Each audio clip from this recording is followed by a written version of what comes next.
He skipped his own birthday party. A light drizzle misted over the deserted pier, the small cake in his hand, still holding the flickering, stubborn flame of a single candle. Ethan, a single father, had just promised his son he would be home soon, but a piercing scream from the riverbank sent him running without a second thought. That was when he saw it, a crimson scarf swirling on the black surface of the water, caught in the inky current. He plunged in, pulling an unconscious woman to the shore. She was clutching a sealed, waterproof envelope embossed with a bank's official emblem. As he dialed for an ambulance, her eyes fluttered open, her voice a raw whisper. "Don't let anyone see this." He was the rescuer, she the victim, yet he felt a sudden, chilling sense that he had stumbled into a game with rules he couldn't comprehend. In that fleeting moment, the headlights of a black car flashed in the distance. Someone was watching. The next morning, Ethan woke up in a sterile hospital room, his phone buzzing incessantly on the nightstand. An anonymous text glowed on the screen. "You just saved the most important person in the city, and they don't want anyone to know it." He checked his pockets. The crimson scarf was gone. The shock of the cold river water was absolute, a brutal clench around his chest that stole his breath. For a moment, Ethan's world narrowed to the desperate fight for air and the crushing weight of his soaked clothes. The city lights on the far bank blurred into a meaningless watercolor wash. His focus was singular, the limp form of the woman he held, her head lolling against his shoulder. He kicked, his legs screaming with effort, churning through the black water until his boots scraped against the gravelly shore. He dragged her onto the damp grass, his body trembling with a mixture of adrenaline and encroaching hypothermia. Her face was pale in the dim moonlight, framed by dark, wet hair plastered to her skin. It was then, as he fumbled for his phone with numb fingers, that she had whispered her desperate plea, her eyes barely open, but filled with an intelligence and fear that struck him to his core. The waterproof envelope was a hard, unyielding rectangle against her chest, and he knew instinctively that it was the reason for the terror in her eyes. The wail of the ambulance siren grew from a distant cry to an overwhelming roar, its flashing red and blue lights tearing the night apart. The paramedics were a whirlwind of efficient, detached professionalism. They strapped the woman onto a gurney, their voices a calm murmur of medical jargon as they checked her vitals. A police officer arrived moments later, his expression one of weary patience. Ethan, wrapped in a coarse silver thermal blanket, gave his statement. He recounted the scream, the splash, the rescue. He omitted only two things, the woman's whispered warning and the black car that had watched from the shadows. The officer scribbled in a small notepad, his pen scratching loudly in the sudden quiet after the ambulance departed. "Sounds like a mugging. Maybe a domestic dispute that went too far," the officer said with a shrug, his tone suggesting this was just another unfortunate but unremarkable incident in the city's nightly ledger. "We'll look into it." You did a good thing, sir. Most people wouldn't have." The suggestion was a seed of simple explanation, a tempting narrative that made sense of the chaos, and for a moment, Ethan allowed himself to believe it. At the hospital, the scent of antiseptic and quiet suffering filled the air. They led Ethan to a small cubicle to check him for exposure, the nurse's questions a soft drone in his ears. His mind, however, was elsewhere. He kept replaying the events, the feel of the current pulling at him, the weight of the woman in his arms, the strange intensity in her gaze. He reached into the pocket of his damp jacket, and his fingers closed around the envelope. He had tucked it away when the paramedics were focused on the woman, honoring her last request. Under the harsh fluorescent light, he could see the emblem more clearly, a stylized R intertwined with an eagle, the insignia of Rhodes National Bank, one of the oldest and most powerful financial institutions in the country. It was a name synonymous with old money and impenetrable influence. Whatever was inside this package, it was far more significant than the contents of a simple purse. He thought again of the crimson scarf he'd seen swirling in the water, the one vibrant spot of color in the darkness. He felt a pang of regret that it was gone, lost to the river. The guilt of his broken promise to his son, Leo, washed over him, a colder and more profound chill than the river had managed. It was Leo's 7th birthday. Ethan had promised a small celebration, just the two of them, after his shift at the warehouse. He pictured the small, slightly lopsided cake he had bought, now likely a soggy mess on the pier. He called Mrs. Gable, his elderly neighbor who was watching Leo, his voice hoarse. "There was an incident at the pier. I'm at St. Michael's Hospital, but I'm fine," he explained, trying to sound calmer than he felt. "I'm so sorry.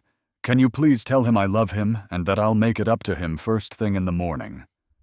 Her comforting voice eased some of his anxiety, but the image of his son waiting by the window, disappointed, was a heavy weight on his conscience. His life was a simple, carefully constructed routine of work, parenting, and trying to honor the memory of his late wife. This night was a violent disruption, a stone tossed into the placid waters of his existence. After being cleared by the doctor, given a set of dry scrubs to wear, and a lukewarm cup of coffee, Ethan's first instinct was to check on the woman. He walked down the quiet, polished hallway to the room the admitting nurse had directed him to earlier. He paused at the door, steeling himself for what he might find, before pushing it open. The room was empty. The bed was neatly made, the sheets crisp and untouched. There was no sign that anyone had been there at all. A wave of confusion washed over him. He approached the nurse's station, a knot forming in his stomach. "Excuse me," he said to a tired-looking nurse organizing a chart. "The woman who was brought in from the river, the Jane Doe in room 304. I was the one who found her. I just wanted to see if she was all right." The nurse looked up, her brow furrowed in thought. "Room 304? I think she discharged herself against medical advice about an hour ago. A car came for her." Another younger nurse overheard and chimed in. "That's odd. I thought she was still unconscious, scheduled for a CT scan." The first nurse gave her a silencing look. "It's all in the chart." She signed the papers. The finality in her tone discouraged further questions, but the conflicting stories only deepened Ethan's unease. She had vanished. Just like the crimson scarf, she was gone, leaving him alone in the sterile silence of the hospital, the heavy, secret-filled envelope the only proof that any of it had ever happened at all. The next morning, the world felt unnervingly normal. Sunlight streamed through the kitchen window, illuminating dust motes dancing in the air, a stark contrast to the oppressive darkness of the previous night. Ethan moved with a leaden exhaustion, the kind that settles deep in the bones.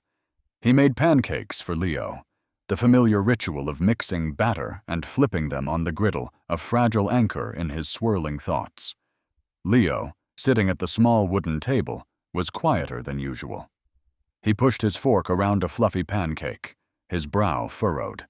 "You missed the candle, Dad," he said, his voice small. The words were a gentle accusation that struck Ethan harder than any physical blow. He knelt beside his son's chair, the scent of syrup and guilt heavy in the air. "I know, buddy. I am so sorry," he said, his own voice thick with sincerity. "Something happened, and I had to help someone who was in trouble. But that doesn't make it okay.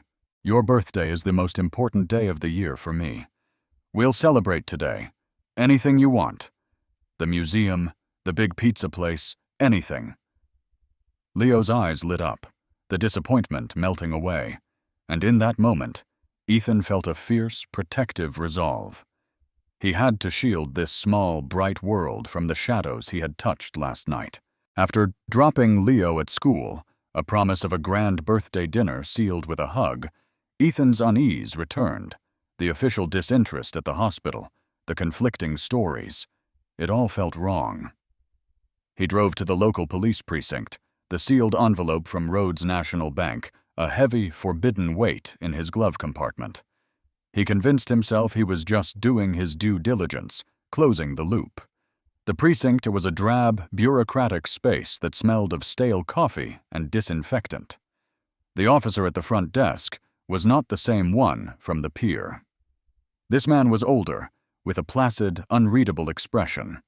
Ethan explained that he was following up on the Jane Doe from the river incident. The officer typed slowly into his computer, his fingers tapping with deliberate slowness. "Ah, yes. The report was filed," he said without looking up. "The woman declined to press charges and checked out of the hospital. She stated she fell. The case is closed." Ethan felt a surge of disbelief. Closed? But she was unconscious, and her disappearance from the hospital was strange. Did anyone get her name?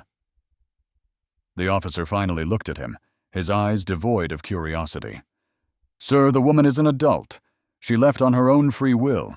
There is no disappearance, as the case is closed." His voice was polite but firm, a verbal stonewall that made it clear the conversation was over. Ethan left the precinct with a growing sense of dread. This wasn't just disinterest. This was a deliberate, official evasion. His next stop was the pier. In the harsh light of day, it looked ordinary, stripped of its nocturnal menace. He walked to the spot where he had pulled her from the water, the grass still flattened and muddy. He scanned the area, looking for anything he might have missed. A short distance away, a small, weathered bait and tackle shop stood, a single security camera mounted under its eaves. A sliver of hope ignited in Ethan's chest. He went inside, the little bell over the door chiming, and spoke to the elderly proprietor.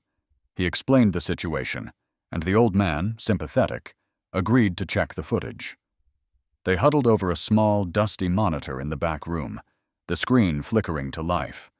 The owner navigated to the previous night's recordings, but when he selected the files from between 10 p.m. and midnight, an error message flashed on the screen. "Data corrupted." The old man clicked furiously, muttering under his breath. "That's impossible," he grumbled. "This system is brand new. I've never seen that before." It wasn't just corrupted. The data for that 2-hour window had been professionally and selectively wiped clean. A simple criminal wouldn't have this kind of technical capability. The thought chilled Ethan to the bone. This was organized, calculated. The police evasion and the erased footage pointed toward something far more sinister than a random act of violence. He started to consider a new, terrifying possibility, that the woman was not a victim of some random thug, but a target of a powerful organization, perhaps the mafia or some other clandestine group that could bend the police and erase digital footprints at will. Defeated, Ethan returned home. The quiet of his small apartment felt oppressive. He gathered his damp, river-fouled clothes from the plastic bag the hospital had given him. He was about to dump them into the washing machine when he heard a faint metallic clink on the tiled floor of the laundry room. He looked down and saw it, a simple, elegant gold band lying near his foot. It must have fallen from one of his pockets. He picked it up. It was heavy, made of rich, yellow gold, and clearly expensive. It was a woman's ring. He realized it must have come off her hand during the struggle of the rescue, catching on his jacket. He turned it over and over in his fingers, his heart pounding. Then he saw the inscription on the inner surface, etched in a delicate, looping script. The letters were small, but unmistakable. To CR. This was it. The first tangible clue, a direct link to the woman who had vanished. It wasn't just a ring. It was a piece of her identity, a whisper from the life she was running from. He held the cold metal in his palm, the mystery of the night solidifying into a single, undeniable purpose. He could no longer walk away. The police wouldn't help. The evidence was disappearing, and a woman's life was still in danger. Whatever the cost, he had to find out who CR were. The silence of the small apartment was absolute, broken only by the low hum of the refrigerator. Leo was asleep, his quiet, rhythmic breathing a soft sound from down the hall, a sound of peace and innocence that felt worlds away from the secret Ethan now held. He sat at his kitchen table, the yellow glow of the small lamp overhead pooling on the polished wood. Before him lay the two artifacts from his fractured night, the heavy gold ring and the sealed envelope from Rhodes National Bank. The inscription, "To CR," seemed to mock him with its vagueness. The bank's eagle emblem felt like a sentinel, guarding a truth he was not meant to know. For hours, he had wrestled with his conscience. Opening the envelope was a definitive step across a line he'd never intended to approach. It was an invasion of privacy, a willing descent into someone else's danger. Every instinct for self-preservation, for protecting the simple, safe life he had built for his son, screamed at him to stop, to burn the envelope, to throw the ring back into the river, and to forget he ever saw a crimson scarf in the water. But then he would remember the woman's terrified eyes and her whispered plea, a sound of desperation that had imprinted itself on his soul. The calculated erasure of evidence, the police force's cold shoulder. It was a conspiracy of silence that his own integrity could not abide. He owed her more than just a rescue from the water. He owed her the courage to see it through. With a deep breath that did little to steady his trembling hands, he took a kitchen knife and carefully slit the top edge of the thick, waterproof material. The sound was quiet, but felt as loud as a gunshot in the silent room. He pulled out the contents. It wasn't money or blackmail photographs or any of the other dramatic things his mind had conjured. It was a sheaf of about 20 pages of dense, dry documents. They were official bank statements, internal transaction logs, and what looked like photocopies of ledger pages, all bearing the Rhodes National Bank letterhead. At first glance, the pages were an incomprehensible maze of dates, account numbers, and routing codes. Columns of figures stretched across the paper, detailing transactions in the hundreds of thousands, sometimes millions of dollars. Ethan was a warehouse manager. His financial world consisted of mortgage payments and grocery budgets. This was a language from another planet, designed to be opaque and impenetrable to an outsider like him. He felt a wave of discouragement. What could he possibly hope to understand from this financial hieroglyphics? He forced himself to look closer, to search for patterns instead of trying to understand specifics. He spread the papers across his table, his coffee growing cold beside him. He noticed that the money seemed to flow in a circular pattern, moving from large corporate accounts into a series of smaller companies with innocuous names like Apex Holdings and Midstream Logistics. From there, the funds were funneled into offshore accounts before eventually being withdrawn in a series of structured, smaller amounts. He didn't know the technical term for it, but he knew the shape of crime when he saw it. This was a sophisticated system for hiding money, for making vast sums of it disappear and reappear, cleansed of its origins. The red herring planted by the police office, the idea of a simple violent crime, now seemed laughably naive. This was the work of minds that were deliberate, patient, and utterly ruthless. This was the machinery of a different kind of violence, the quiet, paper-based kind that could ruin lives on a massive scale. His eyes scanned a summary page, a sort of master list of accounts involved in a particular series of transactions. And that's when he saw it. Halfway down the second column, nestled among the anonymous corporate entities, was a personal trust account. The name listed as the primary beneficiary made the air leave his lungs in a sudden rush. Caroline Rhodes, the initials were a perfect match. CR, he picked up the heavy gold ring, its metal now warm from his hand, and stared at the inscription. To CR. It wasn't a coincidence. It couldn't be. The woman he had pulled from the river, the Jane Doe who had vanished from the hospital, had a name. Caroline Rhodes. The name itself felt powerful, aristocratic, and inextricably tied to the very bank that was at the center of this criminal enterprise. The puzzle in his mind shifted, a key piece locking into place, and for the first time, the chaos began to take on a terrifying shape. Tucked into the middle of the financial statements, he found one last document, different from the others. It was a high-quality scanned copy, printed on heavy paper. The formatting was stark, official.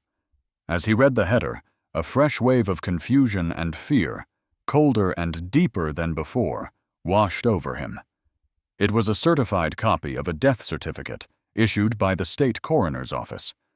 The name of the deceased was listed in stark black letters: Caroline Rhodes. He scanned the rest of the document with a growing sense of surreal dread. Cause of death: accidental drowning. Date of death: May 14th, 3 years ago. Ethan stared at the paper, then at the ring, then back at the paper.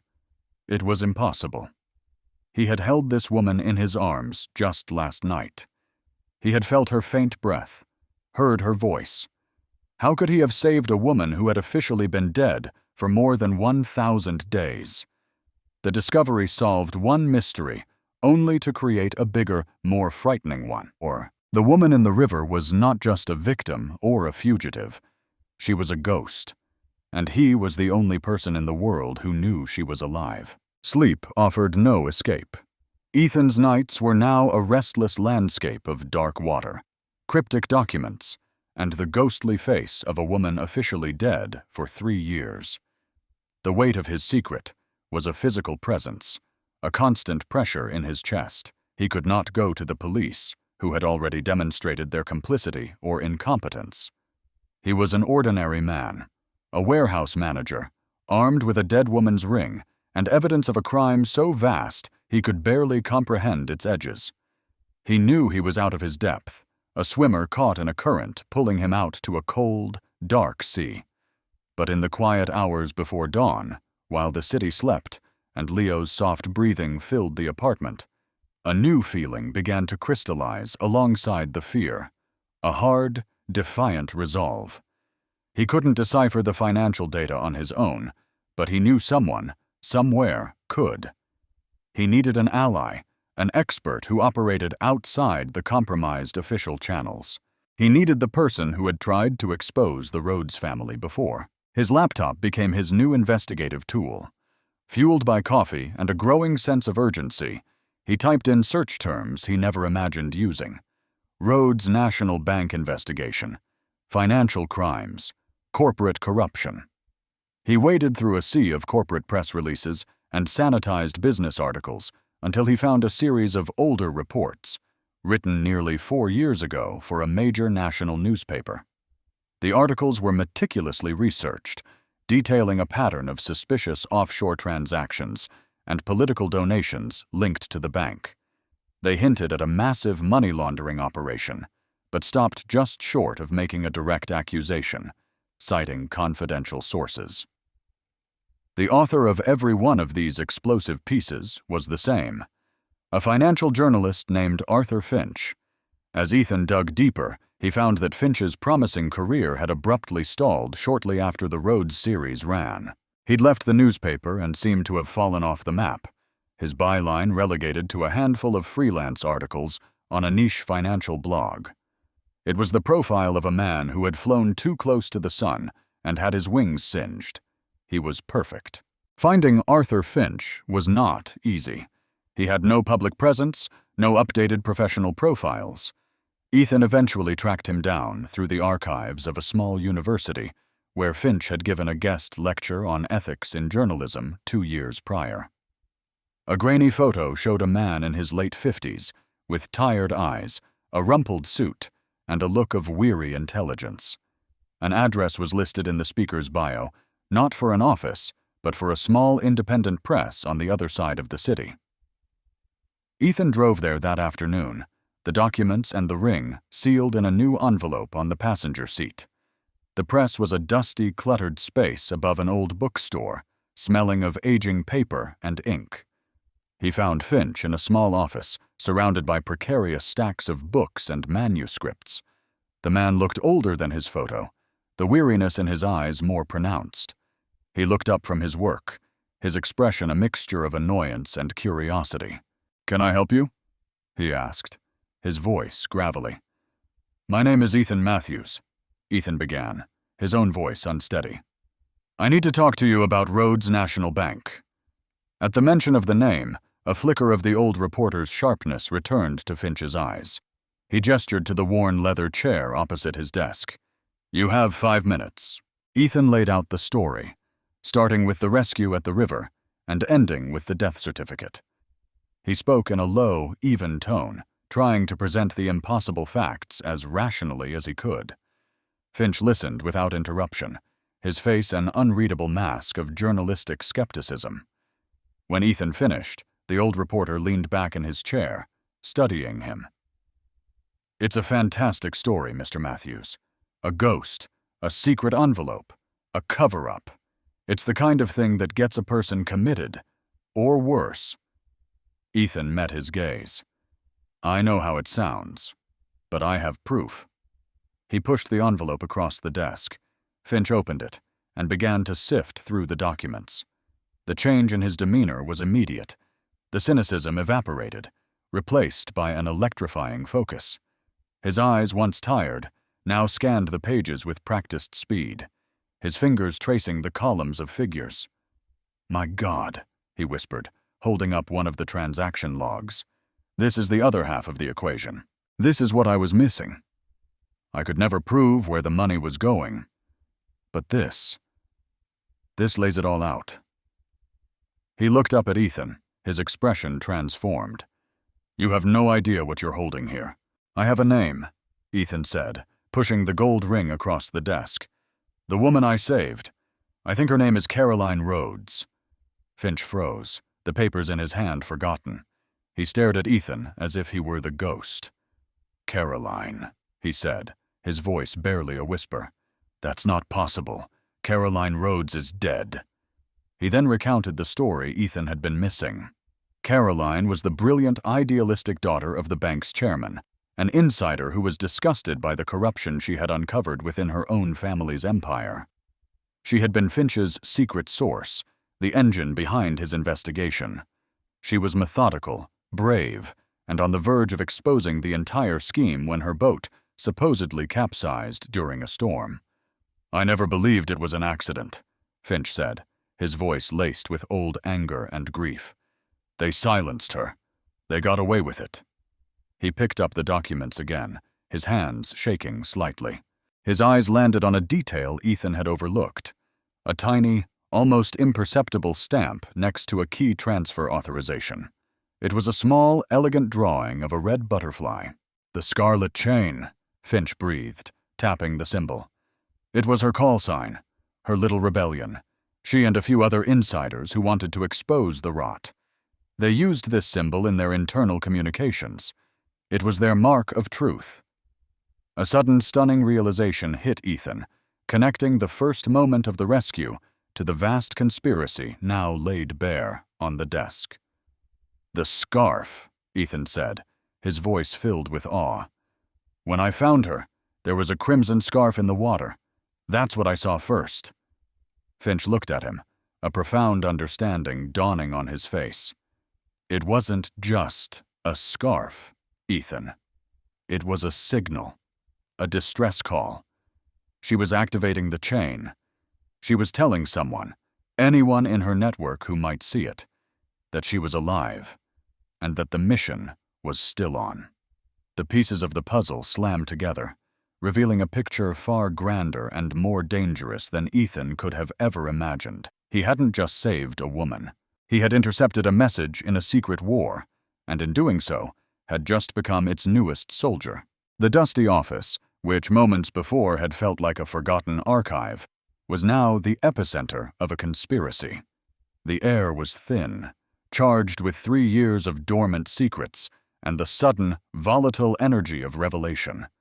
Arthur Finch paced the small space, his weariness replaced by the frantic, kinetic energy of a reporter who had just been handed the story of a lifetime. He and Ethan were no longer just piecing together a mystery. They were staring at the blueprint of a war. They had the evidence, they had the motive, but they were 2 men against a financial empire that could erase evidence, silence the police, and make people disappear. They were exposed. Every passing car on the street below, sounded like a threat. Every shadow in the hallway felt like an omen. Finch stopped pacing and looked at Ethan, his face grim. They know she's alive. The ambush at the river proves it. And now they know she lost the documents. They'll be hunting for them. And for you. The conversation became a frantic spiral of logistics and paranoia. They needed to copy the documents, to hide the originals, to find a way to verify the data without alerting the bank's network. Every potential move felt like a step into a minefield. It was in the midst of this panicked strategy session that it happened. A sharp, distinct knock on the office door. Not the tentative rap of a customer from the bookstore, but 3 firm, deliberate knocks. Ethan and Finch froze, a silent, shared wave of dread passing between them. Finch moved silently to the door, peering through the small peephole. He stumbled back, his face ashen, his eyes wide with disbelief. He fumbled with the lock, his hands shaking, and pulled the door open. Standing in the hallway, no longer the pale, half-drowned victim from the river, but a figure of immense composure and supple strength, was the woman Ethan had saved. Her dark hair was pulled back neatly. Her eyes were clear and intelligent, and she carried herself with an authority that seemed to command the very air around her. She was alive, and she had found them. "I believe you have something of mine," she said, her voice steady and calm as she stepped inside, her gaze locking onto the documents spread across Finch's desk. She turned to Ethan. "You were not supposed to be involved in this. I am sorry for the danger I've brought to your door." This was not the frightened, whispered voice from the riverbank. This was the voice of a commander. The power in the room had shifted, tilting in an instant. She was not the person to be saved. She was the one in charge. "My name is Caroline Rhodes," she said, formally confirming the truth they had just uncovered. "And for the last 3 years, I have been, for all intents and purposes, a ghost. A ghost I created. Myself." The reversal was staggering. She wasn't a victim on the run. She was a strategist who had been moving her own pieces across the board. In a calm, precise narrative, she unspooled the last 3 years of her life. She explained that she had faked her death, a carefully orchestrated boating accident, because it was the only way to escape her family's suffocating, criminal control.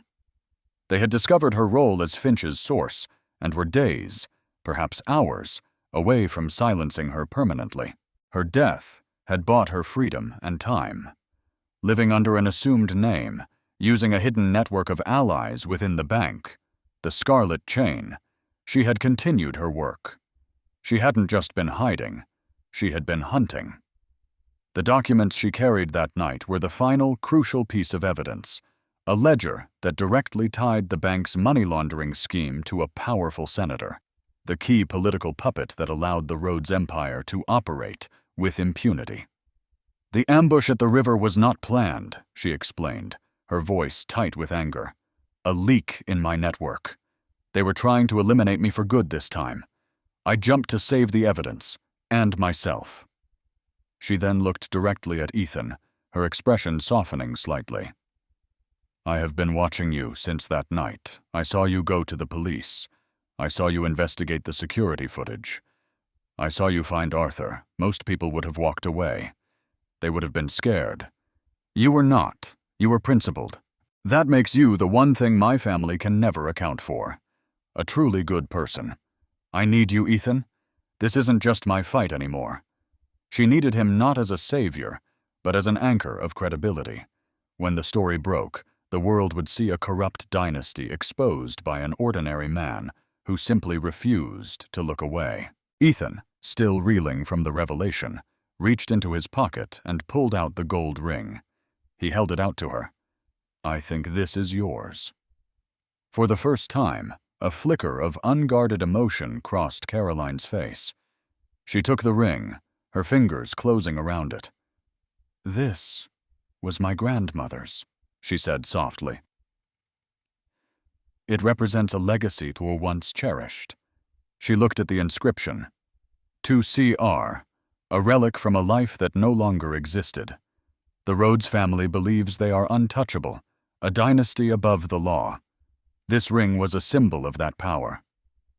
She deliberately placed the ring on Finch's desk, a gesture of final severance. It wasn't just a clue to her identity, it was proof of the world she had sacrificed to do what was right. The power shift was complete. She was not the frightened victim Ethan had pulled from the water. She was the architect of her family's downfall. With her arrival, the desperate defensive mood in the room vanished, replaced by a sense of focused, dangerous purpose. "My family is holding their annual shareholder meeting in 2 days," Caroline announced, her voice ringing with cold resolve. "It's their biggest media event of the year. It will be broadcast live. They will be on a stage, celebrating their own success.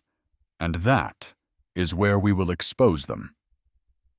The plan was audacious, borderline suicidal, and absolutely brilliant. The objective was no longer to hide or to survive. It was to attack.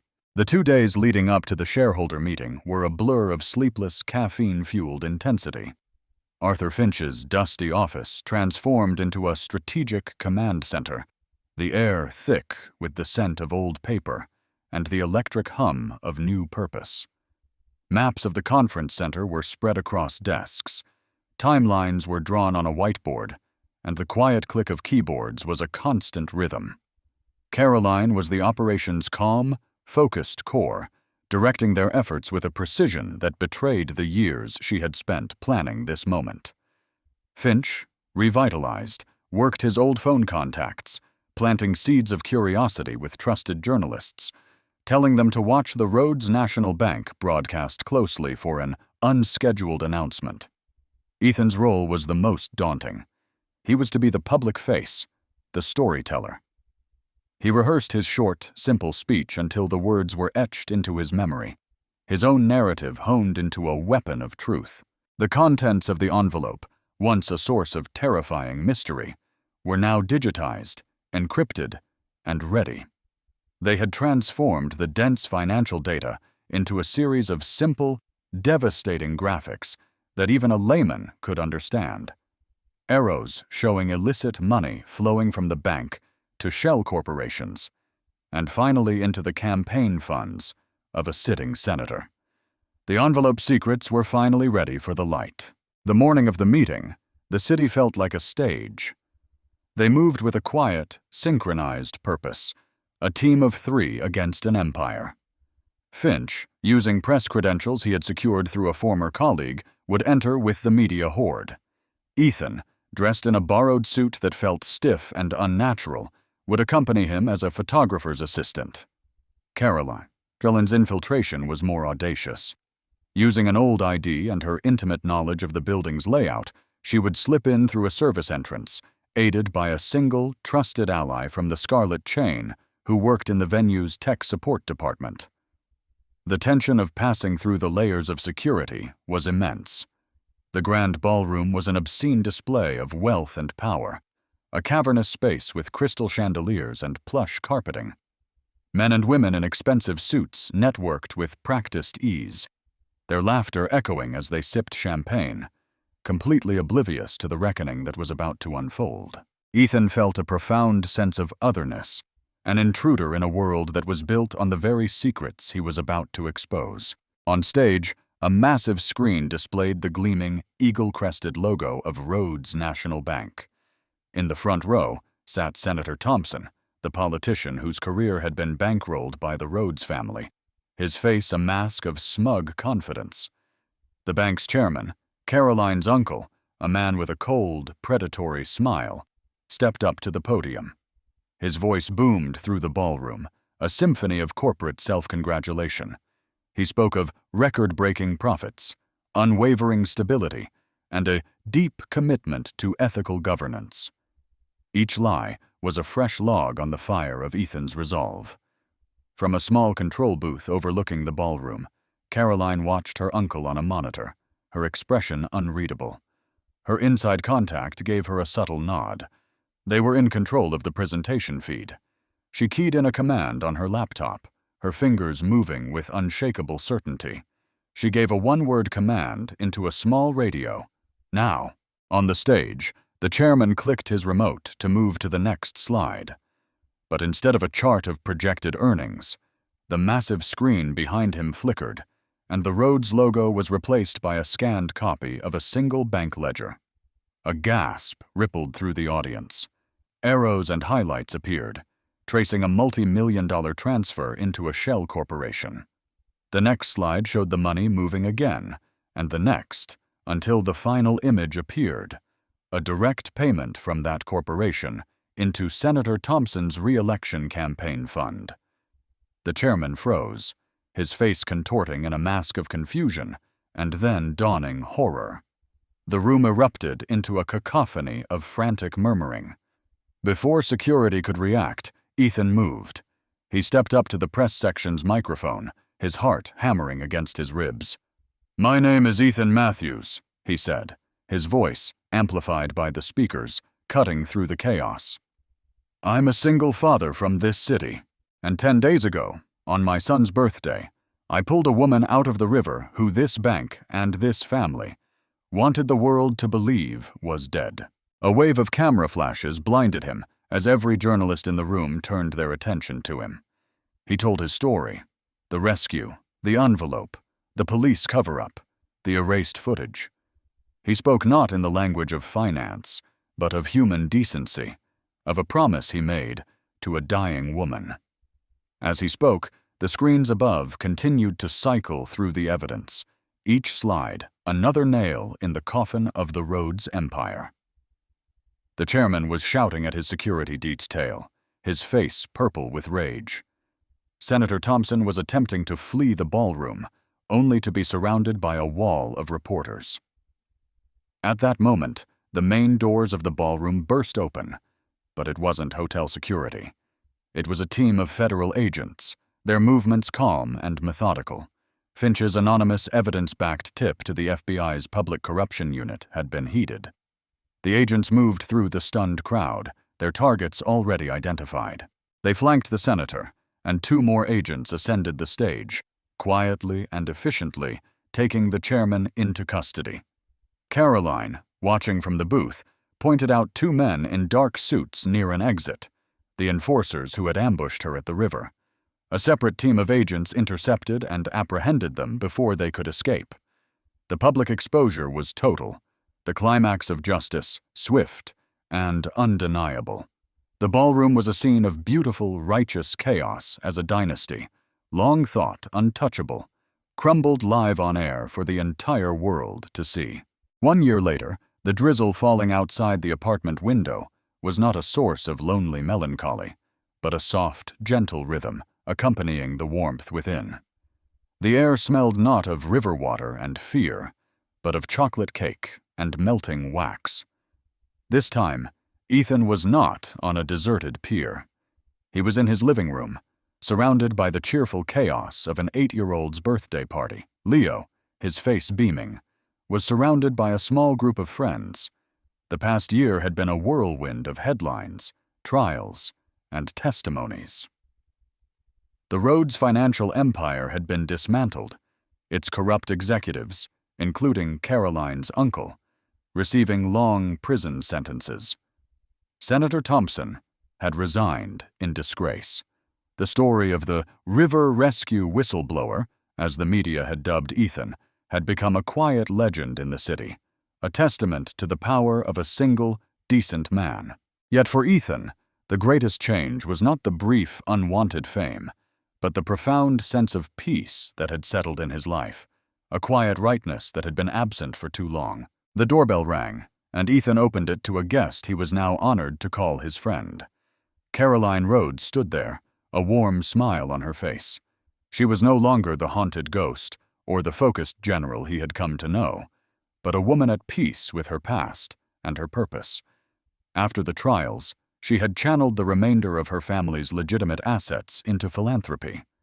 Her first and most significant project was the establishment of a citywide charitable foundation that provided legal and financial aid to whistleblowers and victims of corporate crime. In a gesture that had moved Ethan to tears, She had insisted on naming it the Eliza Matthews Foundation, in honor of his late wife. She had taken the greatest loss of his life and transformed it into a legacy of hope and protection for others. Caroline handed him a small, elegantly wrapped gift. "I thought this was more fitting for a birthday than a waterproof envelope," she said, her eyes twinkling. Later, after the other children had left, and Leo was happily playing with his new toys, Ethan opened it. Inside the box was a photograph, a grainy but powerful press shot from that fateful night. It showed him on the riverbank, soaked and shivering, wrapping a thermal blanket around her unconscious form. It was a picture of a moment that had changed everything. Beneath the photo was another item, folded neatly. He lifted it out. It was a scarf, woven from the finest cashmere, in a deep and vibrant shade of crimson. It was not a symbol of danger or secrecy anymore. It was a promise, a testament to their shared journey, and a mark of enduring trust. "The scarlet chain is a bit more public these days," Caroline said softly. "We thought it was time for a new uniform." The final, most important moment of the day arrived. Ethan placed a small cake on the table, its single bright candle illuminating Leo's excited face. It was not his son's birthday, but his own, a quiet celebration to reclaim the day he had given away a year ago. "Okay, buddy, your turn to help me," Ethan said. "Make a wish for me." Leo closed his eyes tightly, his face scrunched in concentration. He took a deep breath, and just before he blew the candle out, he opened his eyes and looked at his father with the profound, simple clarity of a child. "Dad," he asked, his voice full of genuine curiosity, "are we going to save anyone else today?" The question hung in the warm air, simple, pure, and perfect. It was the echo of a promise, the legacy of a single choice rippling forward into the next generation. A year ago, the river had taken something from him, his peace, his anonymity, but it had given him back so much more. Ethan looked at his son, then at Caroline, and a smile spread across his face, genuine and freer of all shadows. He felt an overwhelming sense of gratitude, a feeling of a circle, finally, beautifully, made whole. His gaze drifted to the crimson scarf he had draped over the back of a nearby chair. The small flickering flame of the birthday candle danced in the dim light, its glow catching the rich fabric, making it gleam like a beacon. The sacrifice of one lonely night had been transformed into a symbol of enduring hope, a quiet promise that even in the darkest water, a single act of kindness could be the light that guides someone safely to shore.